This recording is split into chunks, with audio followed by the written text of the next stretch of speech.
Thank you, Sylvie, and happy Halloween, guys. Thank you for braving being out tonight in this ridiculous late October night, windy weather, but you know what? The weather kind of sort of lends to the creepy stories. And I have to say that I'm very pleased to see so many people here tonight, so thank you. I'm honored that you cared enough to show up and listen to me yammer for a few minutes. So anyway, more than a century ago, a sleepy little hamlet east of Portland was experiencing a growth spurt.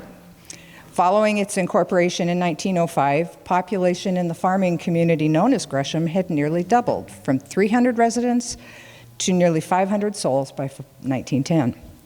Gresham was no longer a suburb of Portland, nor just a stop on the way to Mount Hood. Farms that were once home to cabbage and berry fields had given birth to commerce, recreation, and housing. Progress, of course, attracted new residents. That gave Gresham bragging rights as the fourth largest city in the state, with a population now exceeding close to over 100,000 people. So why am I telling you this when the topic of our conversation tonight is spooky stories? Well, in researching Gresham's urban legends and good old ghost stories, I learned that earlier community members who have crossed over don't seem to be interested in moving around much from their final resting places.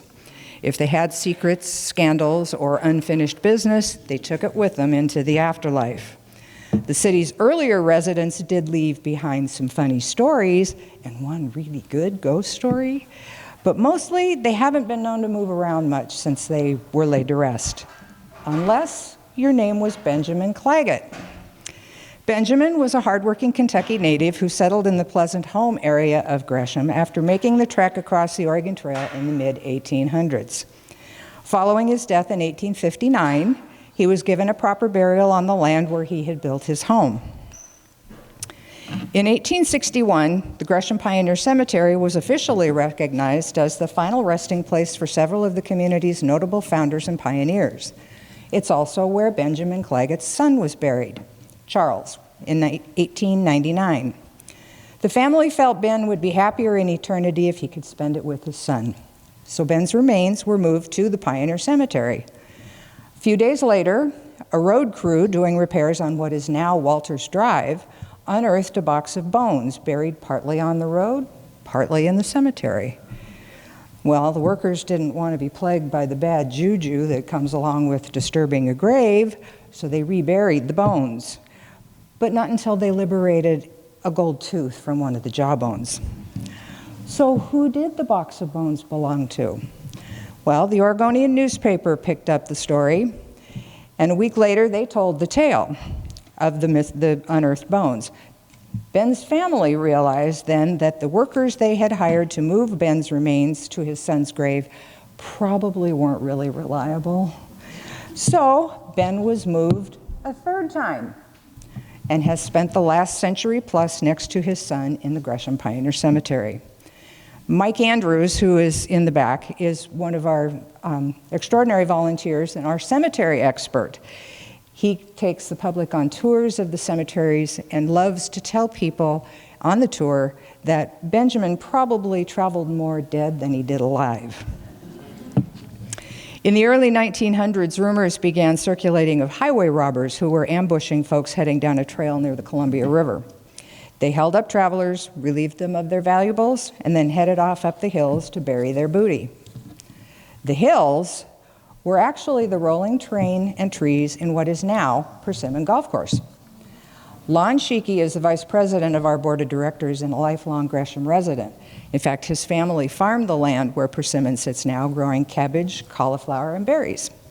But Lon remembers hearing a tale of one robber who inhabited a shack on what would now be the 13th hole. And I should have circled this because I'm too short, but it's up there.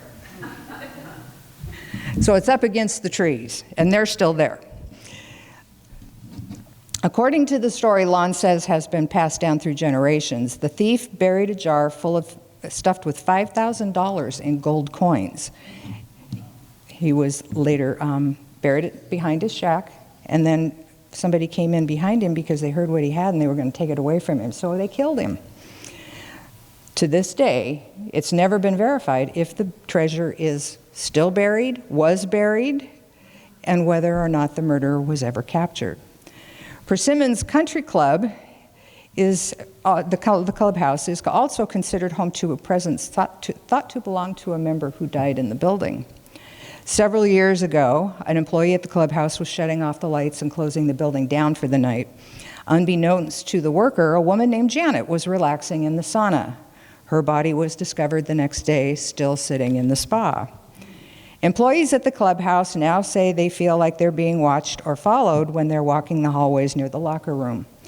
Lights will flicker on and off. Sometimes they'll come back on all by themselves when everybody's gone. And course maintenance workers have reported seeing a farmer wandering the fairways on occasion. But then there is the tragic story of Lena Heine, who killed herself at age 33 along with her infant daughter in 1909. Lena, it was believed, suffered from a mental illness caused by an inability to have a baby. Despite treatment at what they called the local sanatorium and the adoption of an infant daughter, Lena still expressed suicidal thoughts to her husband, Ross, saying she really didn't think she had anything to live for. After killing her child, Lena threw herself under the wheels of a train near Linneman Station. A note found after her death praised her husband for being kind and, quote, the most noble man on earth, adding that, quote, I killed the baby as it had to be done. In 1937, Corinne Chamberlain was one of only 3 doctors in the city of Gresham, and she was also the only woman. She was also reputed to be one of the founding physicians of the former Gresham Community Hospital. Chamberlain was a well-known and respected general practitioner. It is estimated she delivered close to 5,000 babies during the course of her career. She worked tirelessly as a community activist and advocate, but she was also rumored to be a Communist Party sympathizer. Chamberlain believed that people should sit down and discuss their differences instead of just killing each other. Dr. Chamberlain's practice was in a brick medical building built in 1941 on 2nd Street Avenue. It's actually over here right behind the Ben Franklin building. Chamberlain took great care and pride in the landscaping around her building, which was always full of floral color year-round. A cherry tree on the east side of the building was most notable because the cherries fell from the tree, littered the sidewalk, and irritated the pedestrians. Chamberlain was diagnosed with breast cancer in the mid-1970s. She sold the building to Mike McKeel, who converted it into a dental clinic. The day Dr. Chamberlain died, so did the cherry tree. In 1946, Lynn McKeel and Jimmy Moore marched into City Hall decked out in their military uniforms from World War II. Their hope was that the obvious nod to their time in the armed services would sway the license department into giving them a liquor license so they could open their bar. It worked, and less than a year later in the year, the M&M was open for business. McKeel was friends with a boring resident named John Harris. He was a logger and a local mill owner. Harris liked to make the rounds among the local bars and taverns, earning him a reputation as a bit of a lush. Dressed in his logging duds, plaid shirt, baggy pants, suspenders, and heavy boots, he also was known to carry and show off a rather significant roll of money. Harris's wife, Gertie, referred to her spouse's inebriated travels as, quote, John's on tour. On one occasion, she called McKeel using the code and asked him to confiscate Harris's car keys so she could cut John's tour short. Harris stumbled in the door at the M&M and was met by McKeel, who offered him one drink in exchange for his car keys. Harris, of course, refused, and a scuffle ensued. McKeel and Harris rolled around on the dirt floor of the M&M, and McKeel, in the end, ended out with the keys. Harris wasn't happy about the outcome, so he left. Short time later, he returned to the M&M and was met again by McKeel, who said, I'll give you a drink, but you can't have your keys. And Harris said, really, that's not a problem. I went across the street to the car dealer and bought a new car. But next door to the M&M is a business that has hardly changed in over a century. The former Gresham Inn, now the District, is the only enterprise on Main Avenue that hasn't strayed from its original line of business, that of a pool hall and/or a tavern. Proprietor Dan Murphy was a Gresham resident who purchased the saloon in the late 1920s, and he named it Murphy's Pub. Over time, it became known as Murphy's bucket of blood, although no one knows why, because Murphy was a teetotaler and allowed no Donnybrooks or public intoxication in his establishment. Murphy's son was also named Dan, grew up around his father's business. The young boy became a gopher for the saloon, running errands and picking up supplies. Patrons of the pool hall could purchase made-to-order ham sandwiches and hot dogs from Murphy for 10 cents apiece. When Murphy ran out of hot dog buns, he told his son to take 16 cents from the penny jar on the bar and run down the street to the bakery and buy a dozen hot dog buns. Knowing his father had no idea how many pennies were in that jar, young Dan was frequently tipping himself so he could stop at the candy store on the way down to the bakery. But in August 1967, Dan found himself in a whole heap more trouble than anything his father could have dished out for stealing a few pennies. Dan's wife of 19 years was found strangled to death in her bed at their home in Portland by the couple's young teenage son. Police determined her murder was most likely at the hands of someone she knew, since there was no sign of a struggle nor possible robbery. Earlier that year, Dan had purchased the Metolius River Resort in Camp Sherman. He was living at the resort and running it at the time of his wife's death. His 3 other children, ages 13 to 16, were spending the summer in Camp Sherman with their father. Dan was charged with first-degree murder in December 1967. Witnesses at the week-long trial were split in their opinion on the stability of the couple's marriage and Mrs. Murphy's acceptance of the Metolius River Resort purchase. Dan took the stand in his own defense and said he was in Portland the night of his wife's death, but only to drop off a washing machine that didn't work. He was looking for repair. He didn't contact her, he said, because he got into town in the wee hours of the morning and he didn't want to disturb her. In the end, Dan was convicted of second-degree murder by unanimous verdict and sentenced to 15 years in the Oregon State Penitentiary. He spent his post-prison time recounting his family's ties to Gresham through oral history interviews with local historians, including the Gresham Historical Society. But he choked to death while having dinner at a restaurant in 1996. But as infamous as the Murphy family appears to be, their long-running watering hole, now known as the District, harbors an urban legend in downtown Gresham that still excites the imagination and is a story I am personally familiar with. Above the bar, on the second story of the building, are 2 identical rooms thought to be apartments that were once considered a brothel. In 2015, when I was reporting for The Outlook, I accompanied a group of paranormal investigators who were called into the building to see what was going on as the Gresham Inn was being remodeled to reopen as the District. Work crews reported that doors were slamming, footsteps could be heard when there was no one around, and they were really creeped out when they were by themselves because they knew somebody was watching. Investigators also invited a medium, but gave her no information about the building's questionable past. After walking around in almost total darkness, the medium identified a spirit in one of the apartments as a young girl named Mary. Then, rather aggressively, the medium looked at the reporter and demanded to know if the room had been used as a whorehouse. Mary, the medium said, was despondent over being held against her will and really just wanted to go home. She was crying and she told the medium she was overwrought at her situation, so she commits suicide. Meanwhile, next door at what was then a consignment business called Norma Jean's Closet, soon to become Main City Fashion, the medium announced the shop's basement was where the girls were held and, as she called it, indoctrinated. That basement is a creepy place, I'll tell you. The walls are cinder block or brick, the floor's all packed dirt, and the ceiling isn't a whole lot taller than I am. But as the medium took in the atmosphere around the space, I stood next to the owner of one of the shops, and I was holding in my hand an electromagnetic field detector. I can't explain what happened, but as the medium was talking about what she was feeling and hearing, there was this cold breeze that kind of blew by us, and the meter in my hand pegged in the red zone, which is generally an indication of electromagnetic energy. So was it Mary or one of the other trapped souls in the space? No idea. But at the district, the regulars who are well acquainted with the story of Mary, and they say there are still things that go bump in the night.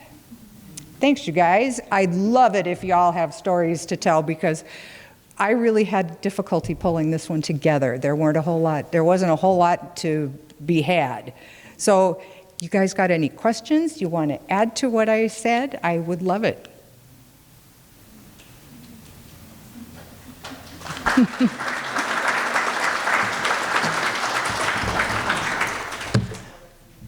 Michael, you have to have something. No. Yes. I'm really intrigued with you being underneath that store. Uh-huh. And I'm just kind of curious what else might be underground, and if there's ever opportunity to tour those or anything. Well, let's put it this way. The lady that owns the area, this was back in 2015 when I actually got down there, and it's creepy. It is really creepy. And do you remember, I'm old enough to remember, I can't include you in that category, but I'm old enough to remember that there used to be elevators, or little, they came up through the sidewalk, and I think there is a space in that basement where there might have been one of those things. But the gal that owns that part of the building won't even give the woman who is opening a business the key to that door. It's locked. And there are only the stairs going downstairs, at least when I was there in 2015, they were just wooden planks. There was nothing but dirt and stuff. Well, one of the gals that owned that ran the consignment store used to work in a shoe department somewhere. I don't know if it was Nordstrom's or where, but she had in a little acrylic case an old school vintage 1920s shoe with the buckle on the top, and it was fabric. It was really pretty. We were coming upstairs from the basement one day and found the mate to that shoe under the stairs. And that, I swear to God, is a true story. I wouldn't have believed it if I wasn't there. But there is something weird about that building. I don't know what it is. It's just creepy. In the district, the back bar, if you go in there, the back bar is original, back to Murphy's Pub. The bar top itself is really worn. I don't know if that's just because everybody hangs out at the bar and that's what happens, or if they just left it alone and that is original. And the other thing that's kind of ick, I guess, if you sit at the bar and you put your feet on what you think is a footrest, if that is actually removed, and this is a true story too, if you take that off, that's a trough. And they didn't use it for spitting. It went right out to Main Avenue. And that also is a true story. So I don't think that the owners want to be known for that, let's put it that way. Anybody else have anything? Just a question. Sure.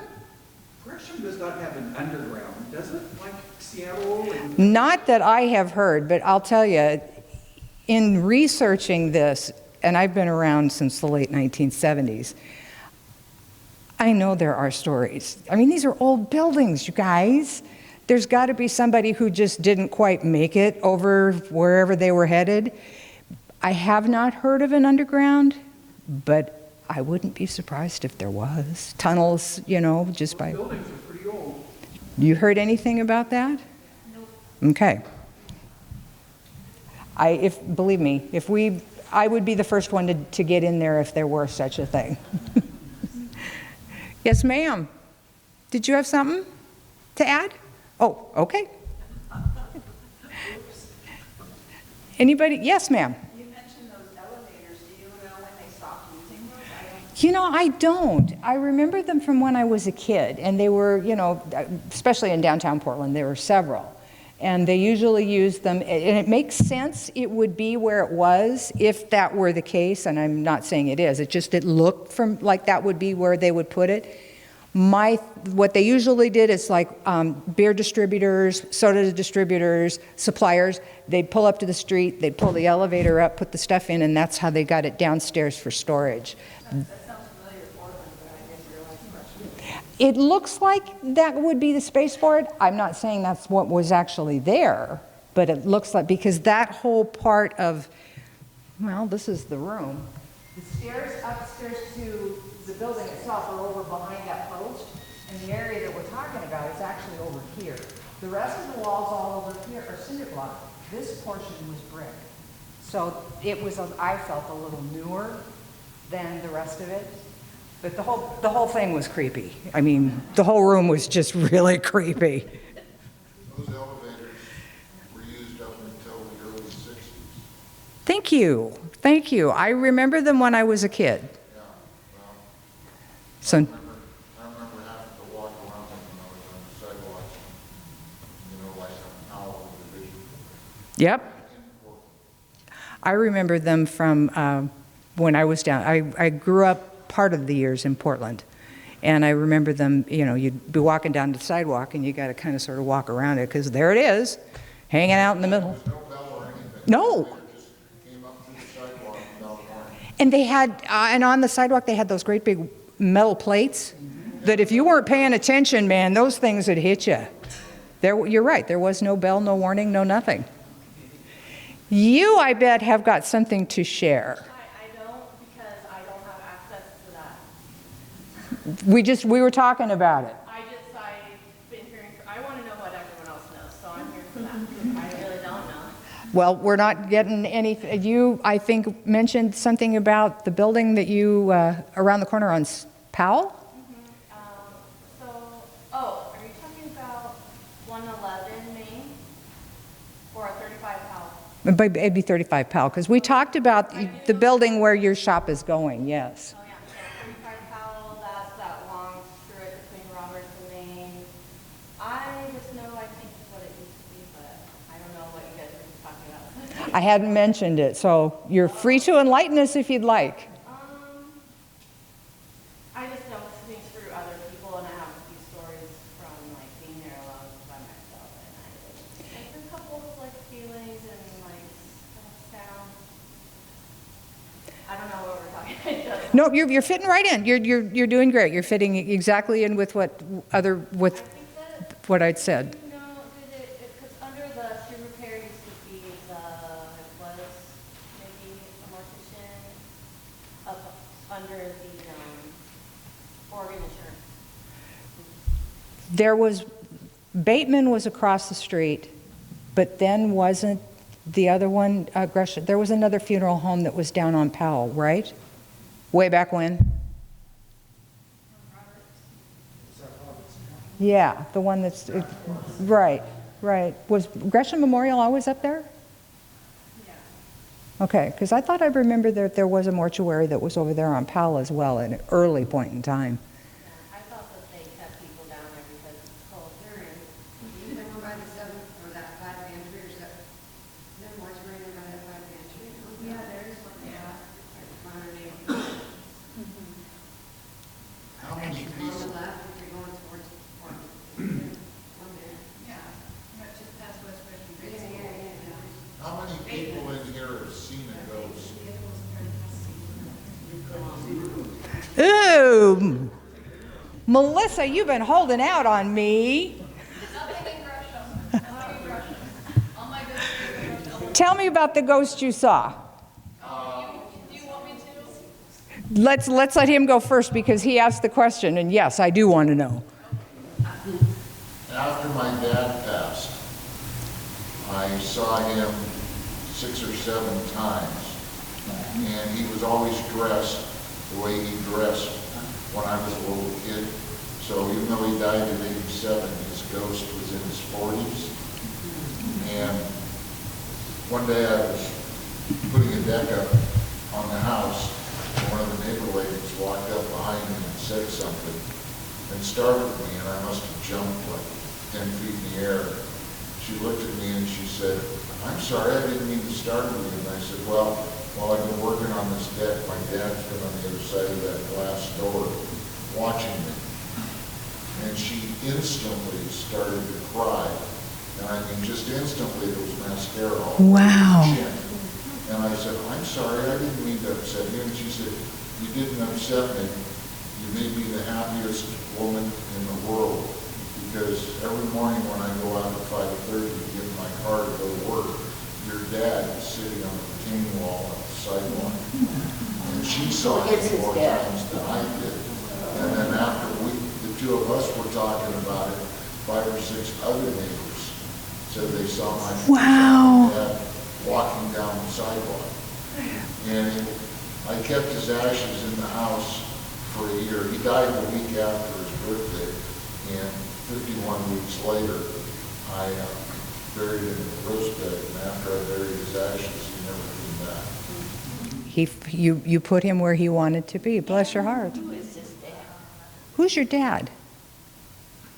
My dad? Yeah. His name was Ernest Fitz, and we lived on Omaha Street in North Portland. Okay. When I was doing that paranormal investigation with at the district, we did actually do 2 nights. And the second night, I sat upstairs in the 2 apartments. They're identical. You walk up the stairs, and it's a creepy staircase too. But you walk up the stairs, and one of the rooms, the apartments, is ahead to the dead ahead, and the other one's off to the right. And they're identical. They've got a kitchen, a bathroom, a little sitting room, and then a bedroom. And we sat in one of the rooms. They haven't been used since, the 1950s or 60s. The plaster's fallen off the walls. And I sat up there with these 2 investigators, and they are talking into, 2 o'clock in the morning, so they're just talking into the air. And they've got recorders, so they were going to go back and listen to whatever, if anything, they captured later. And we're sitting there, no curtains on the window. We're looking over Main Avenue, and there's this white orb that just kind of shot across the ceiling. And of course, they see this all the time. I was frozen on the floor because I had never seen anything like that before, and it was like, whoa!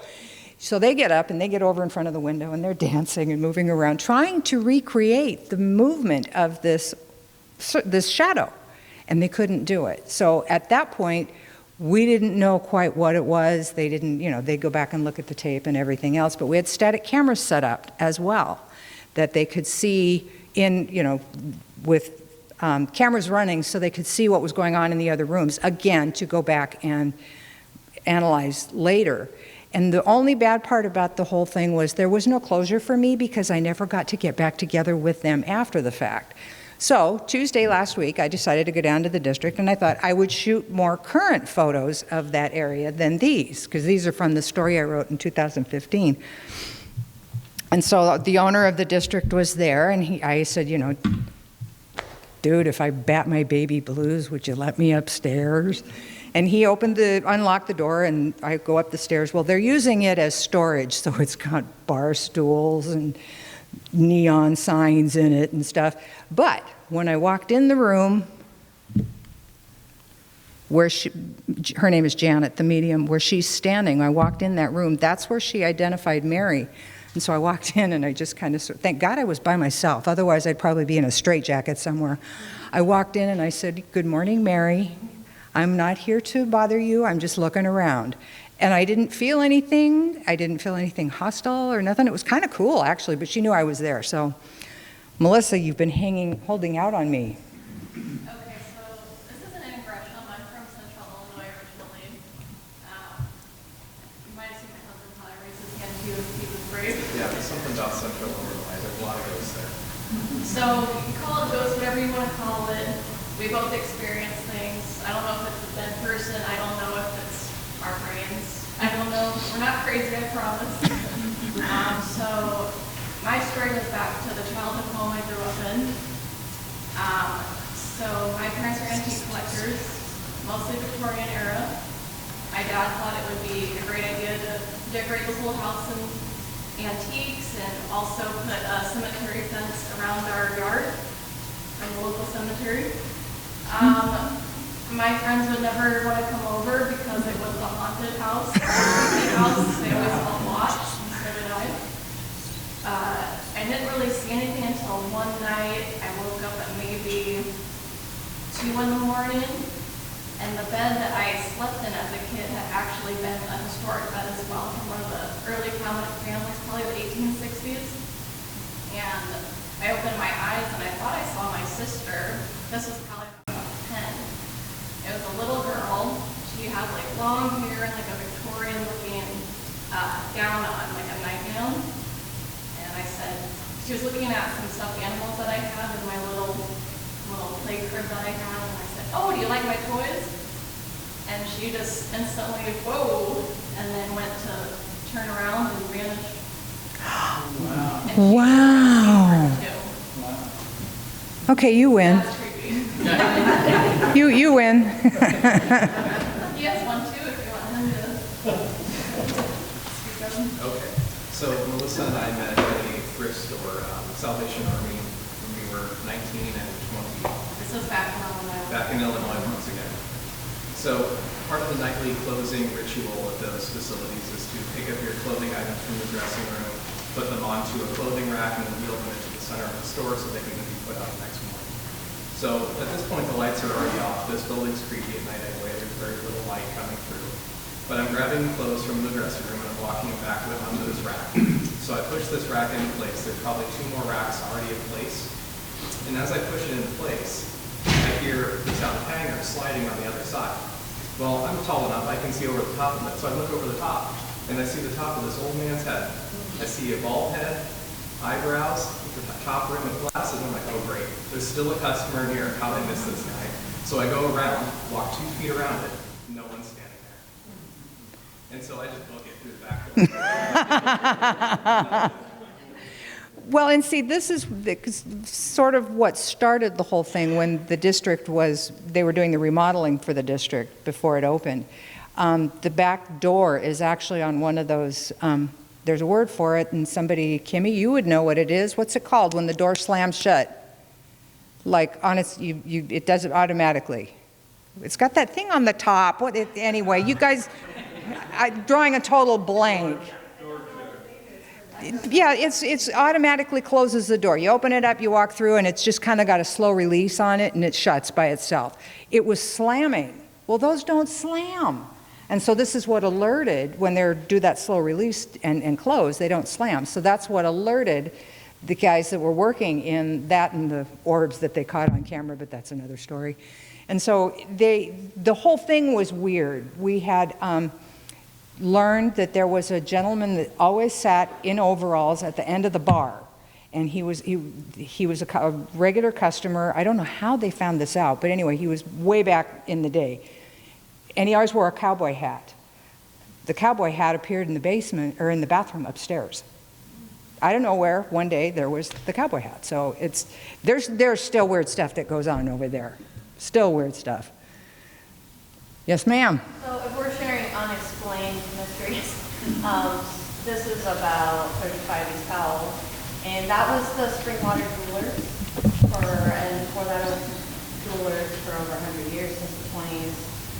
And so people kept telling me that people were looking for their jewels, or that people were connected still to their gold and jewels, and they were coming around looking. But I was there drawing late one night at my desk. My music was off. It was very quiet, and I just heard on the window 1, 2, 3, 4, 5, 6, 7, 8, 9, really loud. And so I turned. Nothing's there. No shadows. I look on the camera that's pointed at the front window, and nothing was there. And so I'm looking for shadows and couldn't find anything. And I went outside and tried to recreate it. You have to hit really hard to make that same tone. Yeah. So a couple, maybe days, a week later, someone came in and they said that their neighbor was like a husband and wife, and the husband they were in the Jewelers back before I had it, we were in the Jewelers, and the husband had a heart attack and the wife freaked out and she passed away, and somebody passed away right in my shop. Someone told me that.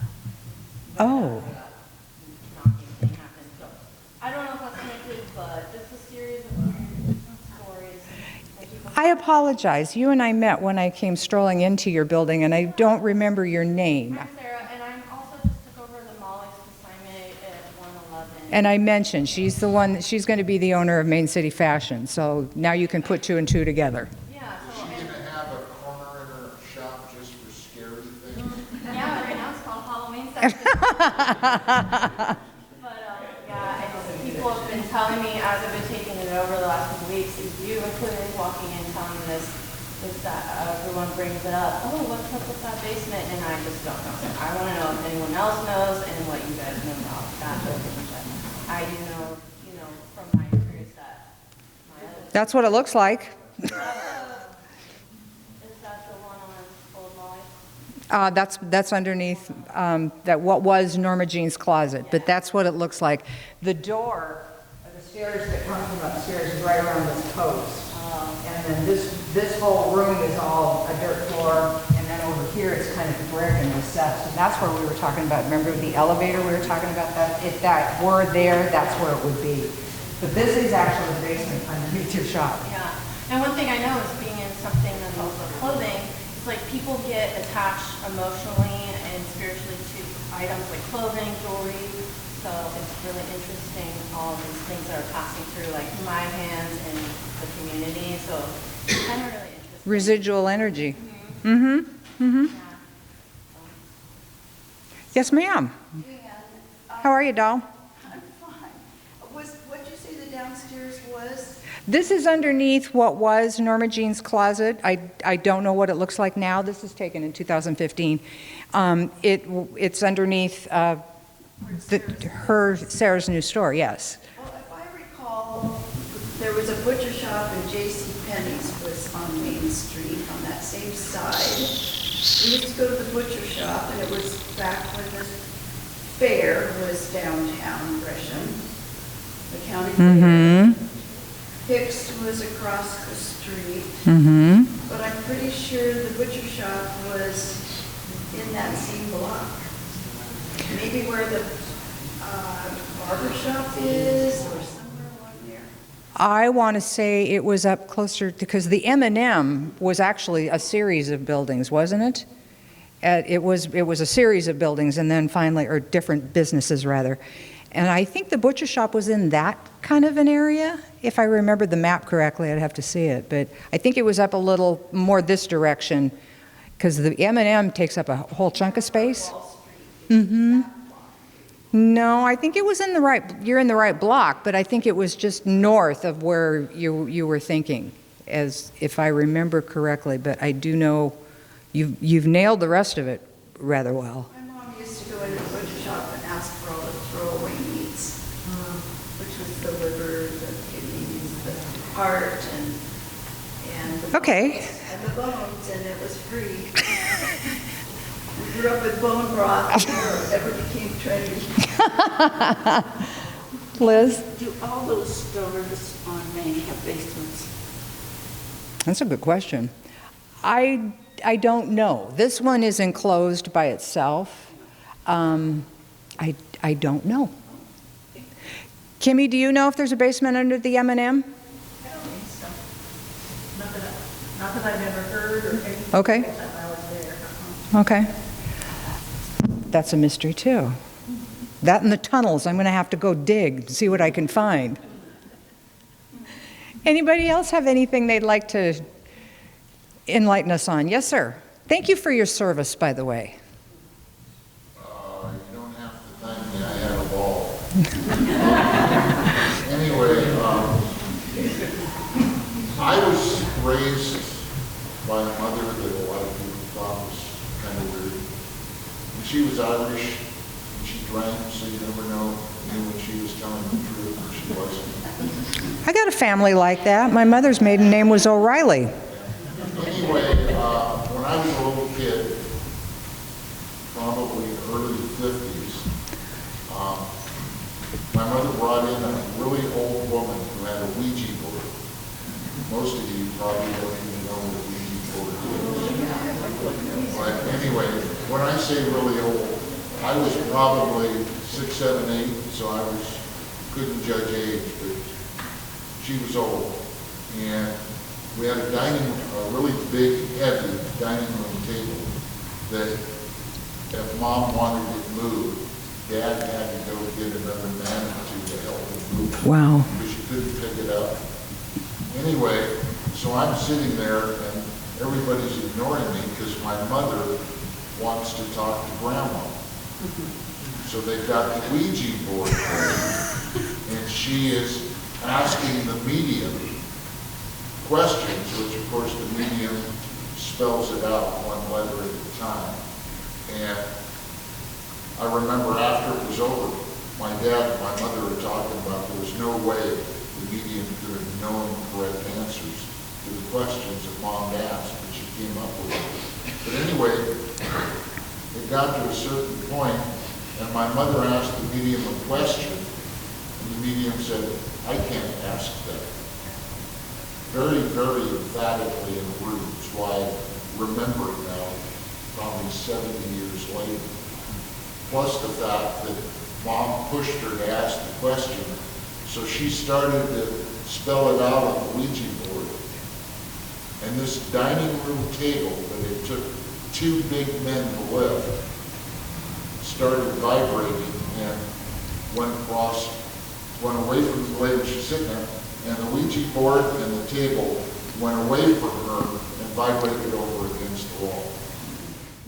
She asked the wrong question. Well, we never got the answer to that. Yeah. Sylvie, one thing I've always been curious about is this building, given its age. You and I have been, most of us that have been in and out of here, we've been from the basement to the attic. We've all been through here. You're here sometimes by yourself. Do you ever hear anything? See anything? No. You mean this? Well, squirrels, yeah, that's true. I saw one right in this very room yesterday. So we're haunted with critters. We are haunted with critters. That's true. That's true. That surprises me because given the age of the building, you would think that there would be something that, and again, like Melissa was talking about, that residual energy that is attached to, like Sarah said, clothing and artifacts and things that we house. You would think somebody would be kind of teed off that we didn't do right. But if you think about what the building's been used for, it's been a library and it's been a museum. Those are not places that... True. Those are not places that people like infuse. Okay, still be meant to infuse yourself in music. But it's not like a house or that kind of thing where you... True. Over. And, I mean, you consider this an old building, and they're a little older where I come from. Yeah. Some of those buildings really do, when you walk in, you feel that something, so like old churches that are, I don't know, 1,000 years old, some of them, and when you walk in there, you feel the presence of the people that have done the same thing over and over for all of those years. And museum and a library, probably, sorry, I love museums and libraries. But they're not to go, you're not going to go into one looking for something that is not supposed to be there or should have moved on by now. I just don't know why somebody would attach themselves to, I mean, maybe a librarian, but most people attach themselves to things that are not personal to them. Mike, you got to tell the story about when we went to the cemetery. I accompanied Mike at the cemetery, Gresham Pioneer, to learn about Benjamin Claggett and to see his headstone. And Mike and I were walking through the cemetery. It was a beautiful day, and we were walking through the cemetery on our way out. And I don't know if any of you have been over there behind, what is that, West Gresham? Okay, there are actually three cemeteries behind the school and across the street behind the church. The Escobar and Gresham Pioneer are on the left-hand side of Walters Drive, and behind the school is Birch. And there's how those came to be is another story for another day, but we were walking back to the parking lot across the street, and come on, Mike, there's got to be a story about a spirit out of the cemetery. Throw me a bone, would ya? And we come upon this, almost to the street, this beautiful headstone that has these two gorgeous pictures on it. And he starts telling me she was Ukrainian, we decided, wasn't she? Okay, it's a husband and a wife. He has passed on, she hasn't. And it's a new headstone. And her picture's on the left-hand side, his picture's on the right-hand side. And there's flowers and stuff like that. And so Mike proceeds to tell me that, he comes over, and when he's doing his cemetery tours, he sees her a lot coming over to clean it up and put flowers out and stuff like that. We walk on, and it's beautiful. We walk on by, we get across the street, and there's kind of like a little dip to get into the parking lot, and he turns around to look at me. I've got my back to the cemetery, and he says something, And I said something. He turns around to answer the question, and he gets this weird look on his face, and I'm thinking, yes, there's a spirit in the cemetery. No, it's the little lady come to clean up her husband's headstone. But she wasn't there when we walked by like 3 minutes earlier, so it was kind of like, oh, this is weird. I didn't see her, and Mike didn't either, and so here we were, you know. I was all excited. I thought we were going to get a spirit story at a cemetery yet. She's not dead yet. Yeah, she's not. She's not. She's a very nice lady. We went back and talked to her. She was a very nice lady. Anybody have anything else they'd like to share? I just messaged Sissy, the owner of the other there, there's no basement there. There's no basement. Okay, dang. No more mystery. Thank you. Still got to find tunnels. Well, thanks you guys for coming out tonight. I appreciate your time.